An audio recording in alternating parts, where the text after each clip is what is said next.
Welcome back to my YouTube channel chemistry hub. तो आज के लेक्चर में हमने नेक्स्ट फिजिकल प्रॉपर्टी डिस्कस करनी है ट्रांजिशन मेटल्स की, दैट इज आयोनाइजेशन एंथैल्पी। का मीनिंग पहले आपने समझना है। तो आयोनाइजेशन का मीनिंग है कि जब भी आपने किसी भी न्यूट्रल एटम में से इलेक्ट्रॉन्स को रिमूव करना होता है, तो रिमूव करने के लिए जितनी आप एनर्जी अपनी ओर से उसको प्रोवाइड करते हो उसको हम क्या बोलते हैं, आयोनाइजेशन एंथैल्पी। जैसे आप सिंपल सा अगर एग्जाम्पल लें, we are having this sodium की अगर देखो तो इसका एटॉमिक नंबर 11 है, 281 इसकी कन्फिग्रेशन है। अब इसका आप देखो इस वे से, this is a nucleus and these are the shells 281। तो लास्ट वाली आउटर मोस्ट शेल में इसके पास एक इलेक्ट्रॉन है। तो अगर ये एक इलेक्ट्रॉन को रिमूव कर देता है then it will become stable. तो इस एक इलेक्ट्रॉन को रिमूव करने के लिए, क्योंकि अभी ये एटम की फॉर्म में है, एटम की फॉर्म में जब ये एक इलेक्ट्रॉन रिमूव कर देगा, रिमूव करने के लिए आपको आयोनाइजेशन एंथैल्पी देनी पड़ेगी, I4 आयोनाइजेशन, E4 एंथैल्पी। तो आयोनाइजेशन एनर्जी देने के बाद क्या होगा कि जो सोडियम है it will convert into sodium ion, और इसमें नंबर ऑफ शेल्स कितनी रह जाएंगी, 2 शेल्स रह जाएंगे, 2 और 8 कन्फिग्रेशन रह जाएगी। तो ये आपके पास क्या हो जाएगा, अब ये आयन की फॉर्म में आ गया है। तो किसी भी एटम को आयन में कन्वर्ट करने के लिए जितनी एनर्जी हम देते हैं उसको हम क्या बोलते हैं, आयोनाइजेशन एंथैल्पी। अब आयोनाइजेशन एंथैल्पी सभी जितने भी एलिमेंट सभी की सेम नहीं होती है, डिफरेंट होती है। वो डिपेंड करता है कि कोई भी जो एलिमेंट है वो इलेक्ट्रॉन्स को देने में विलिंग है कि नहीं है, वो इस चीज़ पे डिपेंड करेगा। अगर वो लास्ट में वो इलेक्ट्रॉन देने के बाद उसमें स्टेबिलिटी आ रही है, स्टेबिलिटी मीन्स कि उसकी जो कन्फिग्रेशन अगर वो स्टेबल हो रही है तो वो लास्ट जो वैलेंस शेल में इलेक्ट्रॉन उसको बड़ी इजीली वो रिमूव करवा देगा। बट इन केस उसको अगर रिमूव करने से उसकी जो कन्फिग्रेशन है वो अनस्टेबल हो रही है, उस केस में वो अपने इलेक्ट्रॉन को रिमूव नहीं करवाएगा, और फिर भी हमने उसको करवाना है तो हमें काफ़ी ज़्यादा एनर्जी देनी पड़ेगी। तो इस वजह से इनकी जो आयोनाइजेशन होती है सभी की वेरी करती है, क्योंकि आपको पता है कि जो न्यूक्लियस है, nucleus is carrying the positive charge. तो न्यूक्लियस के ऊपर पॉजिटिव चार्ज होता है तो वो क्या करता है, it just exert the force of attraction on the outer most electron. जितने भी बाहर इलेक्ट्रॉन होते हैं उसको वो खींचता है, क्योंकि न्यूक्लियस ने उनको बड़ी टाइटली होल्ड करके रखा होता है। तो इसलिए हमें अगर इलेक्ट्रॉन को निकालना है तो हमें एनर्जी देनी पड़ेगी, सो दैट कि वो एटम आयन में कन्वर्ट हो जाए। तो जितनी एनर्जी हमें देनी पड़ती है तो वो क्या होती है, वो आयोनाइजेशन एंथैल्पी होती है। और इलेक्ट्रॉनिक कन्फिग्रेशन के बेसिस पे जितने भी एलिमेंट्स हैं सभी की आयोनाइजेशन एंथैल्पी की वैल्यूज डिफरेंट होती हैं। तो वो हम अभी मीन्स की जैसे आज की टॉपिक में हमने डी ब्लॉक एलिमेंट्स की आयोनाइजेशन एंथैल्पीज को डिस्कस करना है। तो इसके लिए आपको ये भी पता है कि जो डी ब्लॉक एलिमेंट्स हैं उनकी जो पोजीशन है, पोजीशन के बेसिस पे हम डिसाइड करेंगे कि इनकी आयोनाइजेशन एनर्जी की वैल्यूज किस रेंज में आएंगी। तो इनों की जो डी ब्लॉक एलिमेंट्स हैं, डी ब्लॉक एलिमेंट्स का क्या होता है कि they are lying between S and P block elements. ये आपके पास क्या है, this is S block elements, इसके बीच में यहाँ पे हमारे पास डी ब्लॉक आते हैं, तो इधर क्या है, this is a P block. तो S and P block element के बीच में हमारे पास डी ब्लॉक एलिमेंट की सीरीज प्रेजेंट है। यहाँ पे you know we are having the 4 series between the S and P block element, क्योंकि जो डी ब्लॉक एलिमेंट है एस एंड पी के बीच में पड़े हुए हैं, इसी कारण जो इनकी आयोनाइजेशन की वैल्यूज होंगी that will lie between S and P block element, वो एस एंड पी के बीच में ही आएंगी। ठीक है, क्योंकि जो डी ब्लॉक एलिमेंट की वैल्यूज हैं that is greater than the S block element. S block element से इनकी जो डी ब्लॉक की है वो ज़्यादा होंगी, और पी ब्लॉक एलिमेंट की वैल्यू से ये थोड़ी कम होगी। तो इट मीन्स इनमें से अगर आप इनकी वैल्यूज़ को कंपेयर करो तो एस ब्लॉक एलिमेंट की आयोनाइजेशन एनर्जी कम होती है थोड़ी। बाद में मिडल में डी आ रहा है, तो डी ब्लॉक एलिमेंट की जो आयोनाइजेशन एनर्जी की वैल्यूज़ होंगी वो क्या होगी, it is more than the S block element but it is less than the P block element. ये कि इन जनरल्स आपको कंपैरिजन पता होनी चाहिए इनकी पोजीशन के बेसिस पे। अब आप इस चीज़ को समझोगे जैसे जैसे हम अलॉन्ग द पीरियड जाते हैं, बिकॉज आपको पता है कि जो डी ब्लॉक एलिमेंट्स हैं वो सीरीज़ की फॉर्म में ही हम स्टडीज़ करते हैं, उनको अलॉन्ग द पीरियड स्टडी करते हैं। और ये जो सीरीज़ होते हैं जैसे 3D सीरीज़ है, 4D है, देन 5D है, देन 6D है, तो it is a part of the period. ये पीरियड का ही एक हिस्सा है। जो आपके पास ये हॉरिजॉन्टल रोज आ रही हैं सीरीज़ की, this is a kind of period. ये पीरियड का ही पार्ट है, पीरियड का एक हिस्सा है। इट मीन्स कि जैसे जैसे आप अलॉन्ग द पीरियड जाते हो, ये आपने पहले भी स्टडी किया हुआ है कि जब भी आप अलॉन्ग द पीरियड जाते हो तो उसमें क्या होता है कि नंबर ऑफ शेल्स जो होती है वो सेम रहती हैं, नंबर ऑफ शेल्स सेम रहती हैं। बट जैसे जैसे आप मीन्स कि अलॉन्ग द पीरियड जा रहे हो तो नंबर ऑफ शेल्स चलो ठीक है सेम रह रही हैं, बट उसका जो एटॉमिक नंबर है वो तो इंक्रीज कर रहा है ना। जैसे यहाँ पे सबसे पहले स्कैंडियम है, अगर देखो स्कैंडियम, टाइटेनियम, वनेडियम, क्रोमियम, इस तरह मैग्नीज, आयरन। तो जब भी आप अलोंग द पीरियड जा रहे हो या अलोंग द सीरीज जा रहे हो, हर स्टेप पे एटॉमिक नंबर जो है एक एक यूनिट बढ़ रहा है, 22, 23, 24 इस वजह से। तो इससे आपको ये चीज़ क्लियर हो रही है कि जैसे जैसे एटॉमिक नंबर बढ़ता है तो उसके साथ तो atomic number is equal to number of proton. तो जितने प्रोटॉन्स बढ़ेंगे तो न्यूक्लियर चार्ज जो बढ़ जाएगा। न्यूक्लियर चार्ज बढ़ने से क्या होगा, न्यूक्लियस की जो फोर्स ऑफ अट्रैक्शन है, वो जो फोर्स वो लास्ट आउटर मोस्ट इलेक्ट्रॉन पे लगा रहा है, वो भी तो बढ़ रही है ना। ठीक है, तो जब न्यूक्लियस की फोर्स बाहर वाले इलेक्ट्रॉन्स पे बढ़ जाएगी और नंबर ऑफ शेल्स सेम रहेंगे तो न्यूक्लियस उनको ज़्यादा इफेक्टिवली होल्ड करके रखेगा। अगर वो ज़्यादा इफेक्टिवली होल्ड करके रखेगा तो अगर आपने इलेक्ट्रॉन को निकालना है तो आपको एनर्जी ज़्यादा देनी पड़ेगी। इट मीन्स यहाँ से ये पता लगता है कि on moving along the series ionisation energies, या कह सकते हो ionisation enthalpy of the D block element that will increase. ठीक है, तो आप ये फर्स्ट पॉइंट लिख सकते हो कि आयोनाइजेशन एंथैल्पी एनर्जी से रिलेटेड आप फर्स्ट पॉइंट नोट कर सकते हो। जैसे अभी हमने डिस्कस कर ही लिया है कि ionisation energy increases along the series. जैसे जैसे अलोंग द सीरीज हम जाते हैं तो आयोनाइजेशन एनर्जी क्या होगी, वो इंक्रीज करेगी। और आपको पता क्यों इंक्रीज कर रही है, with increase in the atomic number, क्योंकि एटॉमिक नंबर इंक्रीज कर रहा है but number of shells remain same. Number of shell same रह रही हैं बट न्यूक्लियर चार्ज इंक्रीज करता है। तो इसी कारण न्यूक्लियर चार्ज इंक्रीज करने से, उसकी फोर्स ऑफ अट्रैक्शन बढ़ने से क्या होगा कि उसकी जो आयोनाइजेशन है वो भी बढ़ जाएगी। उसको आपको एनर्जी ज़्यादा देनी पड़ेगी अगर आपने इलेक्ट्रॉन को रिमूव करना है। सो आई होप आपको ये फर्स्ट पॉइंट क्लियर हो गया होगा कि अलोंग द सीरीज जाने पे एनर्जी जो है, आयोनाइजेशन की एनर्जी वो बढ़नी ही है। बट मेन पॉइंट ये है कि जो आयोनाइजेशन एंथैल्पी है वो जब वो इंक्रीज होती है but that is not in a regular way. Regular way में नहीं होती। रेगुलर मीन्स कि ये नहीं कि जो इनका इंक्रीमेंट हो रहा है वो नॉर्मली सभी हर स्टेप पे सेम लेवल पे इंक्रीमेंट हो रहा है। ये जो इंक्रीमेंट है आयोनाइजेशन एंथैल्पी का, दैट इज़ नॉट रेगुलर। वो एक रेगुलर ट्रेंड नहीं शो करता, वो इरेगुलर ट्रेंड में शो करता है। इट मीन्स कि वो वेरिएशन जो है वो नॉर्मल वेरिएशन नहीं होती। किसी एलिमेंट में ज़्यादा वेरिएशन आ रही, किसी में कम आ रही है। तो इनके क्या रीज़न है, इन चीज़ को हमने इसमें डिस्कस करना है। इसी के बेसिस पे सीबीएसई में आपको अलग अलग टाइप के क्वेश्चंस आएंगे। तो आपने कंसेप्ट को समझने के बाद उन क्वेश्चंस को भी साथ में लेंगे। एलिमेंट्स की बात करें कि उसकी कन्फिगरेशन में क्या होता है कि लास्ट इलेक्ट्रॉन जो होता है वो लास्ट शेल में एंटर ना करके n-1 डी शेल में आता है। जैसे अगर आप स्कैंडियम का केस लेते हो तो स्कैंडियम के केस में 21 एटॉमिक नंबर है। तो आर्गन की कन्फिगरेशन अपनी पहले आर्गन का कोर यूज़ होगा और कन्फिगरेशन में क्या आएगा 3d1 and 4s2। It means कि जो लास्ट इलेक्ट्रॉन है वो किस में एंटर कर रहा है 3d में, और आउटर मोस्ट शेल कौन सी है 4s। इसी तरह से जब भी हम मीन्स की बट जब इलेक्ट्रॉन को रिमूव करना होता है तो रिमूव करने के टाइम हम जब भी इलेक्ट्रॉन्स को निकालते हैं वो आउटर मोस्ट शेल में ही जाता है, क्योंकि नो डाउट इसमें स्कैंडियम में आपके पास ये first, second and third and this is a fourth shell. आपने 3d जो ऑर्बिटल है वो कौन सा है लास्ट बट 1, और लास्ट शेल कौन सी है हमारी 4s वाली, यहाँ पे 2 इलेक्ट्रॉन है। और जब फिलिंग करनी है नो डाउट तब तो हम 3d ऑर्बिटल को ही पहले फिल करते हैं, क्योंकि एज पर अहबा प्रिंसिपल जिसका भी मीन्स की एनर्जी लेवल जिस ऑर्बिटल का कम होता है उसको पहले फिल करना होता है, जिसका ज़्यादा उसको बाद में। इसके अकॉर्डिंग 4s पहले फिल होता है, 3d बाद में होता है। बट जब हमने इलेक्ट्रॉन्स को रिमूव करना है तब 3d में से पहले नहीं जाएगा, तब 4s का ही इलेक्ट्रॉन निकलेगा। तब हमने आउटर मोस्ट शेल 4s में ही रिमूव करवाना है। अब समझना ये है कि जब भी हम डी ब्लॉक एलिमेंट में आयोनाइजेशन की बात करते हैं तो जब उनमें इलेक्ट्रॉन्स को रिमूव करने की बात आती है तो उसमें एक ही ऑर्बिटल इन्वॉल्व नहीं होता, उसमें eight A time 3d and 4s दोनों ऑर्बिटल्स की एनर्जी इन्वॉल्व होती है। कई बार क्या होता है कि जैसे अगर आप सिंपल सम केस लेते हैं क्रोमियम का, क्रोमियम में 24 एटॉमिक नंबर है, इसकी कन्फिग्रेशन क्या है आर्गन, और कि 3d 5 एंड 4s 1। तो जब हम इसमें इसकी जो क्रोमियम की या कॉपर की एक्सेप्शनल कन्फिगरेशन है वो इसलिए कि इनमें क्या है कि एग्जैक्टली हाफ फिल्ड ऑर्बिटल होता है डी ऑर्बिटल, जिसके साथ एक्स्ट्रा स्टेबिलिटी रिलेटेड है।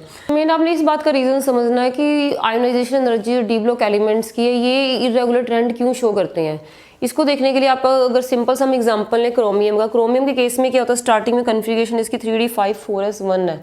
पहले तो आप इस चीज़ पे नोटिस करो, नॉर्मली तो 4s में 2 इलेक्ट्रॉन होने ही चाहिए, बट क्रोमियम में एक्स्ट्रा स्टेबिलिटी के कारण एक इलेक्ट्रॉन जो होता है 4s का जंप मार के ट्रांसफ़र होके वो 3d में चला जाता है।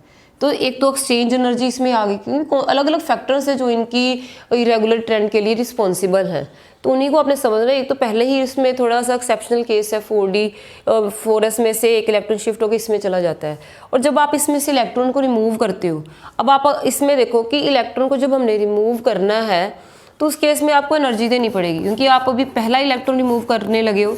तो फर्स्ट इलेक्ट्रॉन को रिमूव करने के लिए जो एनर्जी जाती है उसको बोलते हैं फर्स्ट आयोनाइजेशन एनर्जी। क्योंकि हमें पता है कि जो डी ऑर्बिटल है, क्योंकि जब भी आप ट्रांजिशन एलिमेंट्स की बात करते हो उसमें सिर्फ 4s ऑर्बिटल में से ही इलेक्ट्रॉन नहीं जाते। नो डाउट पहले हमने आउटर मोस्ट शेल में से इलेक्ट्रॉन्स को निकालना है, पर 4s में तो यहाँ तो 2 इलेक्ट्रॉन होंगे या 1 होगा। और 3D एलिमेंट्स में अगर आपने देखा हो तो इसमें इलेक्ट्रॉन 1 या 2 नहीं लूज करते, कई बार इसमें +3 +4 +6 तक भी ऑक्सीडेशन स्टेट जाते हैं, इतने ज़्यादा भी इलेक्ट्रॉन्स ये लूज करते हैं। इट मीन्स कि जब भी इन्होंने इलेक्ट्रॉन लूज करना, अगर पहला इलेक्ट्रॉन लूज कर रहे हैं तो पहला इलेक्ट्रॉन निकालने के लिए जो एनर्जी होगी उसको बोलोगे फर्स्ट आयोनाइजेशन एनर्जी। इसमें IE डाल के 1 डाला, this is the first ionisation energy. क्योंकि कई बार हमें क्वेश्चन ऐसे आते हैं कि first ionisation energy is less than that of the second ionisation energy, third ionisation energy. तो हमें ये पता होना चाहिए ना कि फर्स्ट आयोनाइजेशन हम किसको बोलते हैं, सेकंड किसको बोलते हैं, थर्ड किसको बोलते हैं। तो फर्स्ट आयोनाइजेशन का मीनिंग है the energy that is required to remove the first electron. अगर ये जो क्रोमियम है अपना फर्स्ट इलेक्ट्रॉन निकाल देता है तो इसकी कन्फिगरेशन क्या रह जाएगी, आर्गन और इसका 3d5। इसकी जो 4s शेल है 4s वो खाली हो जाएगी, वो रिमूव हो जाएगी, उसको नहीं लिखोगे आप। इट मीन्स कि अब आपने देखा होगा कि एक इलेक्ट्रॉन निकालने के बाद इसकी जो कन्फिगरेशन है वो एग्जैक्टली हाफ फिल्ड हो रही है और एक्स्ट्रा स्टेबल कन्फिगरेशन हो रही है। अगर अब आप सोचो कि ये स्टेबल जो कन्फिगरेशन है इसमें से हमने दूसरा इलेक्ट्रॉन भी निकालना है, तो आप ये नोटिस करो जब इसने एक इलेक्ट्रॉन निकालने के बाद उसको पता था कि मैं ये एक इलेक्ट्रॉन निकाल दूंगा तो साथ ही मैं स्टेबल हो जाऊंगा, ये काम करते ही मैंने स्टेबल हो जाना है। तो जब किसी एलिमेंट को ये पता है कि वो एक्स्ट्रा इलेक्ट्रॉन निकालते ही वो स्टेबिलिटी गेन कर लेगा तो उसकी वो आयोनाइजेशन बड़ी कम होगी।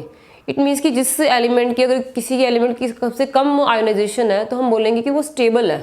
क्योंकि अगर कम आयोनाइजेशन का मीनिंग है कि वो थोड़ी सी एनर्जी ले रहा है, क्योंकि उसको पता है कि वो काम करते ही उसमें स्टेबिलिटी आ जानी है। तो फर्स्ट आयोनाइजेशन जो एनर्जी होगी दैट इज़ वेरी लो, वो लो है। इसकी लो क्यों है, क्योंकि by losing this electron it will become extra stable. अगर अब आप देखो 3d5 है, अब आप बोलते हैं हमने सेकेंड इलेक्ट्रॉन भी निकालना है, एक और इलेक्ट्रॉन निकालना है, तो सेकेंड इलेक्ट्रॉन अब इसमें जो जाएगा, अभी आपका क्या बन गया, क्रोमियम +1 बन गया हुआ है, जिसमें से एक इलेक्ट्रॉन निकल चुका हुआ है। कन्फिगरेशन किसकी है, क्रोमियम +1 की। अगर इसमें एक और इलेक्ट्रॉन निकालना हो तो तब आपको जो एनर्जी देनी पड़ेगी सेकंड इलेक्ट्रॉन निकालने के लिए, वो आयोनाइजेशन एनर्जी 2 होगी, या जिसको बोलोगे second ionisation energy. This means कि अगर पहला इलेक्ट्रॉन निकालना है तो उसके लिए जो एनर्जी देनी पड़ती है उसको फर्स्ट आयोनाइजेशन एनर्जी बोलते हैं। जब आपने सेकेंड इलेक्ट्रॉन को निकालना है क्रोमियम में से, वो किस में से जा रहा है, वो एग्जैक्टली फील्ड 3d5 में से जा रहा है, और ये एक स्टेबल कन्फिग्रेशन, ये स्टेबल है, ये स्टेबल कन्फिग्रेशन है।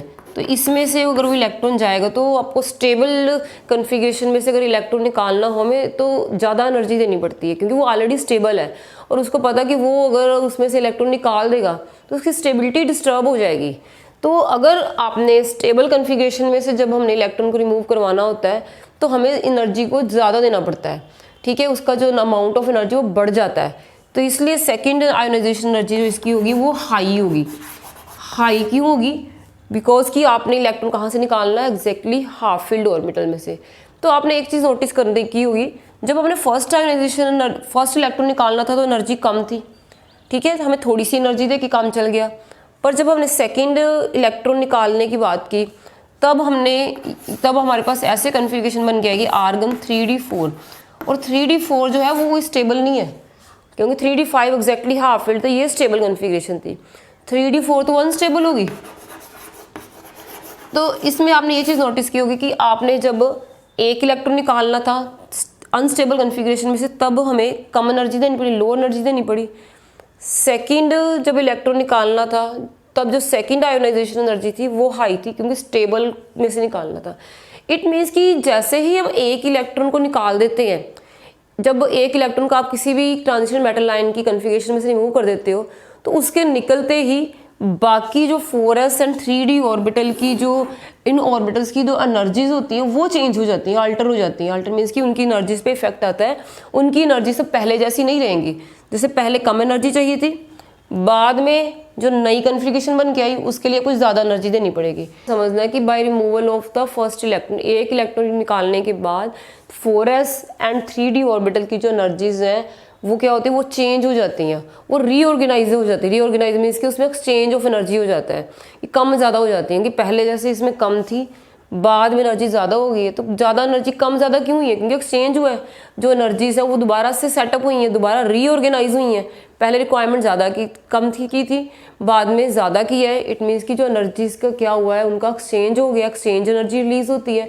साथ में आपने देखा होगा कि जैसे क्रोमियम के केस में इसमें एक्सचेंज भी तो होता है ना इलेक्ट्रॉन, स्टार्टिंग में तो 4s2 में ही था, बट जब स्टेबिलिटी की बात आती है तो 4s2 में से एक इलेक्ट्रॉन जंप मार के 3d5 में आ जाता है। इट मीन्स इसमें कौन कौन से फैक्टर्स आ रहे हैं जो इसके लिए रिस्पॉन्सिबल हैं। देखो कि इरेगुलर ट्रेंड जो हम देख रहे हैं आयोनाइजेशन के, इसमें एक मेन क्या क्या रीज़न है। तो आपने इस चीज़ को समझना है कि ये जो इसमें आयोनाइजेशन एनर्जी में जो ट्रेंड है, इनका वेरिएशन है, वो इरेगुलर क्यों है, क्यों ऐसे मतलब कि कम ज़्यादा होती हैं। तो इस तरीके इस चीज़ को समझने के लिए अगर हम एग्जाम्पल सिंपल सा लें क्रोमियम का, तो क्रोमियम में आपको पता है कि जनरल कन्फिगरेशन इसकी क्या होती है, 3d5 4s1।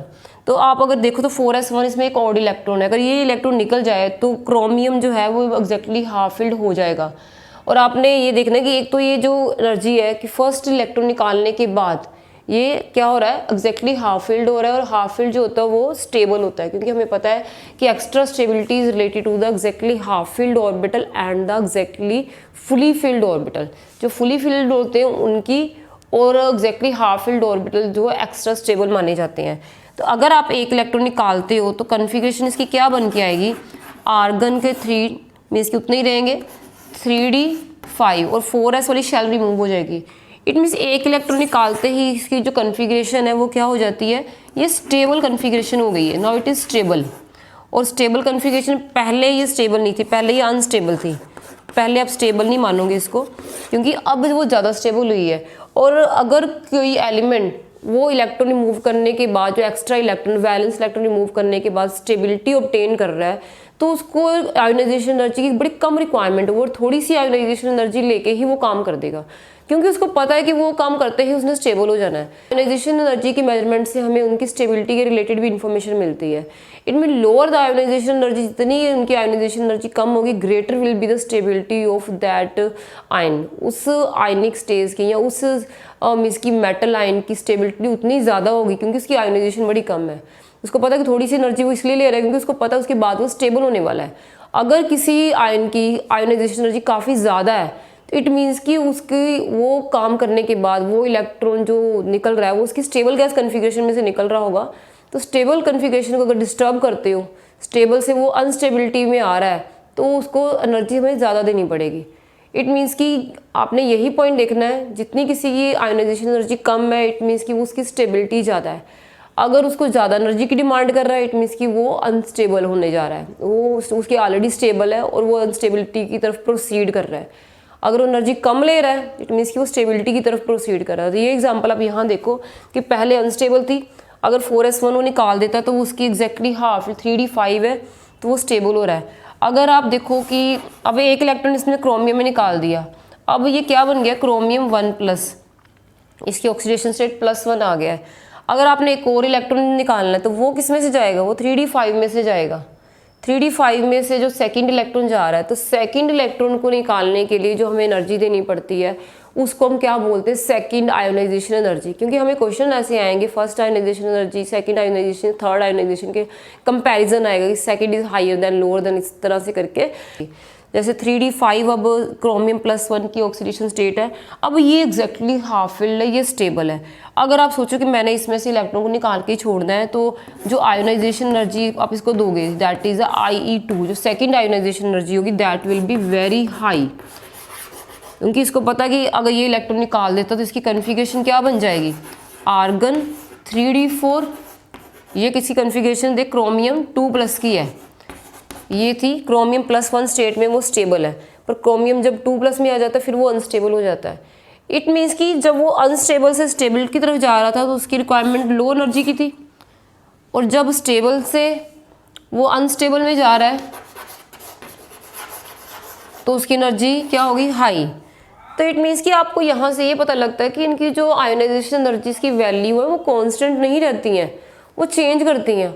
और चेंज कब करती हैं, जैसे ही हम उनका वैलेंस शेल का पहला इलेक्ट्रॉन निकाल देते हैं, तो बाकी जो आपके पास 4s और 3d ऑर्बिटल है, इनकी जो रिलेटिव एनर्जीज है वो चेंज कर जाती हैं। चेंज क्यों कर जाती है कि एक इलेक्ट्रॉन निकालते ही या तो वो स्टेबल हो जाता है या फिर अनस्टेबल हो जाता है। तो एक इलेक्ट्रॉन निकालने तक बात खत्म नहीं ना होती, हमने तो अभी दूसरा भी निकालना, तीसरा भी निकालना है, क्योंकि 3D जो ब्लॉक के एलिमेंट्स है उसमें आप देखो ऑक्सीडेशन स्टेट कहाँ तक जाती है, +7 तक जाती है, +8 तक भी जाती है ओस्मियम में। मैग्नीज के केस में देखोगे तो Mn +7 तक ऑक्सीडेशन स्टेट में शो कर रहा है। इट मीन्स कि इलेक्ट्रॉन्स जब वो ये रिमूव करते हैं तो उस केस में क्या होता है, उनकी आयोनाइजेशन एनर्जी वेरी करेगी।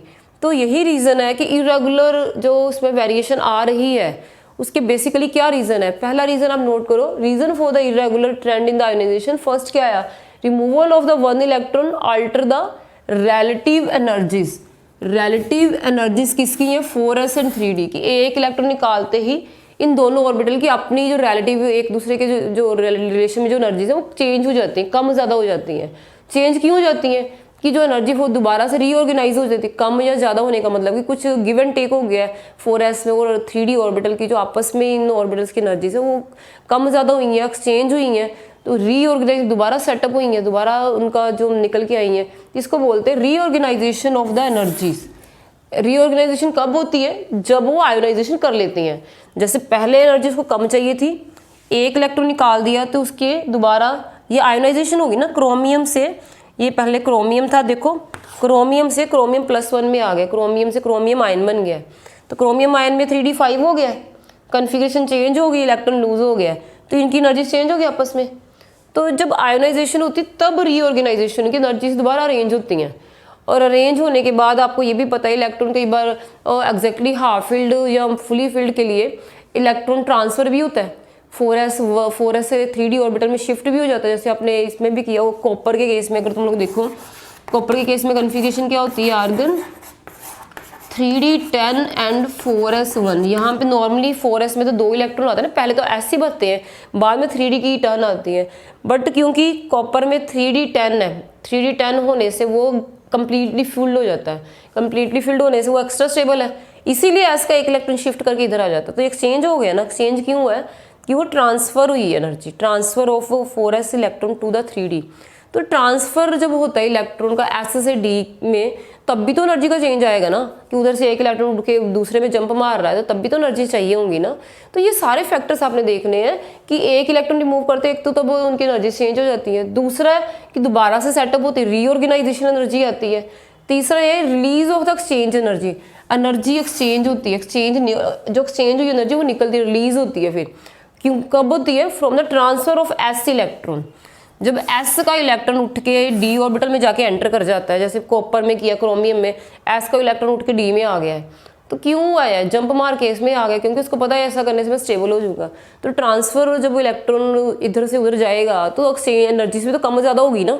तो यही तो हम बात कर रहे हैं, सिंपल सी 3 पॉइंट है कि एक इलेक्ट्रॉन निकालते ही क्या होना है, इनकी एनर्जी चेंज हो जानी है।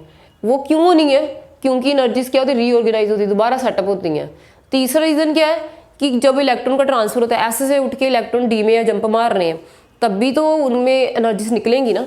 तो ये सिंपल से 3 पॉइंट है। अगर आपका पेपर में कोई ऐसा क्वेश्चन आ जाता है, एक्सप्लेन द ट्रेंड कि why there is a irregular trend in case of the 3d element, की आयोनाइजेशन में जो ट्रेंड है वो इरेगुलर क्यों है, आपको कंसेप्ट क्लियर होनी चाहिए। क्वेश्चन आपको पता नहीं किस वे से आना है, बट वो तो हम थोड़े बहुत डिस्कस करेंगे, बट आपको रीज़न तो पता हो ना कि ये नॉर्मल वे में एक स्टीप लाइन में एक सिंपल नॉर्मल वे में चेंज क्यों नहीं कर, क्यों कम ज़्यादा हो रही है। 3 रीज़न है, reorganisation, removal, exchange of energy and alteration of the 3d and 4d की जो रिलेटिव एनर्जीज। ये तीनों पॉइंट्स आपने नोट करने हैं कि बेसिकली जो आयोनाइजेशन एनर्जी होती है किसी भी चीज़ की, वो किस किस फैक्टर पे डिपेंड करती है। ये तो हमने देख लिया ना कि इरेगुलर क्यों है, तो वो आपको पता ही होगा कि जो मीन्स की आयोनाइजेशन एंथैल्पी होती है किसी भी एलिमेंट की, that depend upon the nuclear charge की फोर्स ऑफ अट्रैक्शन कितनी है। जितना ज़्यादा न्यूक्लियर चार्ज होगा उसमें उतनी ज़्यादा आपको एनर्जी देनी पड़ेगी। एक तो ये पॉइंट होगा। दूसरा, अगर आप सोच के देखो तो क्या होगा, अगर किसी एलिमेंट में कन्फिग्रेशन में ऑलरेडी उसमें क्राउडिंग है, बहुत ज़्यादा इलेक्ट्रॉन है, तो वो इलेक्ट्रॉनिक रिपल्शन क्रिएट होगी। तो इलेक्ट्रॉनिक रिपल्शन से ऑलरेडी टेंशन चल रही है, तो मे बी आपको थोड़ी कम एनर्जी दे के भी काम चल जाएगा। तो इस तरह से आपको अलग अलग फैक्टर्स देखने पड़ेंगे। फर्स्ट फैक्टर जैसे हो गया न्यूक्लियर चार्ज, और second factor nuclear charge and the size of the atom. Then second factor कौन सा आ रहा है हमारा इसमें, अगर देखा जाए तो इंटर इलेक्ट्रॉनिक रिपल्शन, इलेक्ट्रॉन की आपस में रिपल्शन क्या है, इसके बाद जो थर्ड पॉइंट हमारा निकल के that is exchange energy. Exchange energy जो अभी हमने डिस्कस किया है, इलेक्ट्रॉन जब एस से डी में शिफ्ट होते हैं या एनर्जी वो एक्सचेंज करते हैं, तो वो ये 3 फैक्टर है मेन जो इसमें एक सिंगल फैक्टर पे नहीं डिपेंड करती। तो आई थिंक आपको ये आयोनाइजेशन एंथैल्पी का जो बेसिक सा एक आइडिया पता लग गया होगा कि आयोनाइजेशन एनर्जी होती क्या है, ठीक है। फिर आपने ये डिस्कस किया कि ionisation energy along the series क्या करती है, वो इंक्रीज करती है क्योंकि उनका एटॉमिक नंबर और न्यूक्लियर चार्ज बढ़ता है। तीसरा पॉइंट हमने ये डिस्कस किया कि वो एक रेगुलर वे में वेरिएशन नहीं शो करता, इरेगुलर वेरिएशन शो करता है। उसका ये रीजन आपने करनी है। ये देख लिया है कि आयोनाइजेशन एनर्जी डिपेंड किस किस पे करती है, फैक्टर सब ये सारी ये बेसिक कंसेप्ट्स हैं। डाउन द मेन पॉइंट्स की the factors which are responsible for the ionisation. First जैसे हमने ऑलरेडी डिस्कस कर लिया, attraction of the electron toward the nucleus. Nucleus कितना उसको स्ट्रांगली पकड़ के रखता है, ठीक है। अगर ज़्यादा होल्ड करके रखेगा, ज़्यादा न्यूक्लियर चार्ज होगा तो ज़्यादा एनर्जी देनी पड़ेगी, ionisation energy will be greater. Second, repulsion between the electrons. अगर क्राउडिंग है तो इलेक्ट्रॉन्स में अगर इलेक्ट्रॉनिक रिपल्शन ज़्यादा है तो फिर वो क्या होगा, उस केस में उसको एनर्जी कम रिक्वायर्ड होगी, पहले वो टूटने पे आ रहा है, सभी ऑलरेडी रिपेल कर रहे हैं। देन आता है एक्सचेंज एनर्जी। एक्सचेंज एनर्जी से आपको पता ही है transfer of the S electron into the D. जब उनमें इलेक्ट्रॉन्स रिमूव करते हैं, ट्रांसफर होता है, तब एक्सचेंज होती है, एनर्जी उनकी कम ज़्यादा हो जाती है, आपस में एक्सचेंज होती है। तो ये सारे फैक्टर्स आपने देखने हैं। इसके अलावा जब ये जो ionisation enthalpy that is very helpful, अगर आपने उनकी थर्मस और थर्मोडायनेमिक स्टेबिलिटीज़ को भी देखना है तो कई बार आपको इसकी एप्लीकेशन पार्ट या इसकी यूटिलिटी से रिलेटेड कई बार क्वेश्चन आ जाते हैं कंसेप्चुअल। तो आपको ये पता होना चाहिए कि ionisation enthalpy of different oxidation state, her state में ऑक्सीडेशन स्टेट में उनकी आयोनाइजेशन अलग होती है। वो इसलिए वो डिपेंड करता है कि वो एक इलेक्ट्रॉन निकालने के बाद वो कन्फिग्रेशन स्टेबल हो रही है कि वो अनस्टेबल हो रही है। वही हमने देखा है कि ionisation enthalpy of the different oxidation state that help, किसकी ऑक्सीडेशन स्टेट की help to predict the thermodynamic stability of the compound. Compound की थर्मोडायनेमिक स्टेबिलिटी को वो डिफाइन करता है of the transition metals. Next है, अब आपको ये पता लगेगा कि स्मॉलर द आयोनाइजेशन, अगर एनर्जी जो आयोनाइजेशन एनर्जी वो कम है, दैट इज पहले भी डिस्कस कर लिए, बस आपने इसको नोट डाउन करना है। Smaller the ionisation enthalpy of the metal greater will be it's thermodynamic stability. अगर किसी की आयोनाइजेशन कम है तो उसकी थर्मोडायनेमिक स्टेबिलिटी क्या होगी, वो ज़्यादा होगी। यही मेन पॉइंट्स हैं जो आपने मेन अपने माइंड में रखने हैं। आयोनाइजेशन एंथैल्पीज का एक बेसिक कंसेप्ट आउटलाइन और इसके फैक्टर्स के और ट्रेंड के जो रीजन है वो क्लियर हो गए होंगे। अब इस एंथैल्पी के बेसिस पे जो सीबीएसई में क्वेश्चन आ सकते हैं उनको हम नेक्स्ट लेक्चर में लेंगे। तो आई होप आपको यहाँ तक क्लियर हो गया होगा इसके जो आयोनाइजेशन एनर्जी होती है, इसके फैक्टर्स और इसके जो ट्रेंड्स हैं।